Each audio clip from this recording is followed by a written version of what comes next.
करता उतने ही उसके दिमाग में बंदरों की बातें आती। सुबह तक वह लगभग पागल हो चुका था। अगली सुबह वह वापस जैन मास्टर के पास दौड़ कर गया और सब कुछ बताया। कहा कि गुरुजी, आपने मुझे कैसा मंत्र दिया है। कल तक मैंने कभी भी बंदर के बारे में नहीं सोचा था।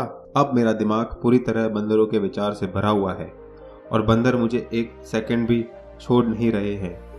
कृपया मेरी मदद करें और मेरे दिमाग को इन बंदरों से मुक्त करें। जैन मास्टर ने कहा, ठीक है, बस शांत रहो और मंत्र पढ़ना बंद करो, कुछ मत करो। वह आदमी निश्चित होकर बैठ गया और मंत्र पढ़ना बंद कर दिया। उसे आश्चर्य हुआ कि अब बंदर का तो ख्याल ही नहीं रहा, सब कुछ सामान्य हो गया। तब जैन मास्टर ने कहा कि मैं तुम्हें हमारे मन की प्रकृति के बारे में बताना चाहता था। कभी भी अपने मन से लड़ने की कोशिश मत करो। मन एक स्प्रिंग की तरह है। स्प्रिंग को जितना भी दबाओगे उतनी तेजी से वो उछलेगी। इसी प्रकार अपने मन को जितना भी दबाने की कोशिश करोगे वह उतना मजबूत होता जाएगा। शांत रहे, मन के विचारों को देखना शुरू करें और आप पाएंगे कि आपका मन धीरे धीरे अपने आप शांत होने लगा।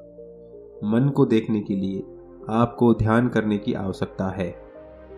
अगर हम अपने जीवन में देखेंगे तो पाएंगे कि हमारा मन एक बंदर की तरह ही तो है, जो हर समय बेमतलब इधर उधर उछलता कूदता रहता है। यदि आप इस बंदर मन को बलपूर्वक रोकने की कोशिश करोगे तो ये विचार उतने ही अधिक होकर आपके मन में आएंगे। विशेषज्ञों के अनुसार एक मनुष्य का दिमाग प्रतिदिन 70,000 तक विचार पैदा करता है। अगर आप इन विचारों को जबरदस्ती रोकने की कोशिश करोगे तो आप उन्हें रोक नहीं पाओगे। हमारे नियमित जीवन में आमतौर पर हम अपने विचारों को देखने में सक्षम नहीं होते हैं, लेकिन ध्यान में आप इसे आसानी से कर सकते हैं। इसीलिए आपको अपने मन को देखने के लिए ध्यान का अभ्यास करने की आवश्यकता है।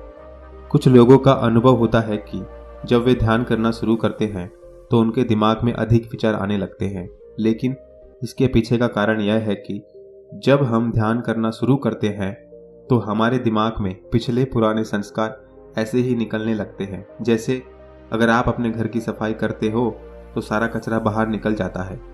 इसी तरह जब आप ध्यान करना शुरू करते हैं तो दिमाग का सारा कचरा बाहर निकलने लगता है और आपको अधिक विचार आने लगते हैं, लेकिन आपको इसकी चिंता करने की जरूरत नहीं है।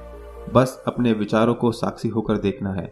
धीरे धीरे मन का सारा कचरा बाहर निकल जाएगा तो मन अपने आप शांत होने लगेगा और आपको कम विचार आने लगेंगे और लंबे अभ्यास से आप निश्चित ही अपने मन को वश में कर पाओगे।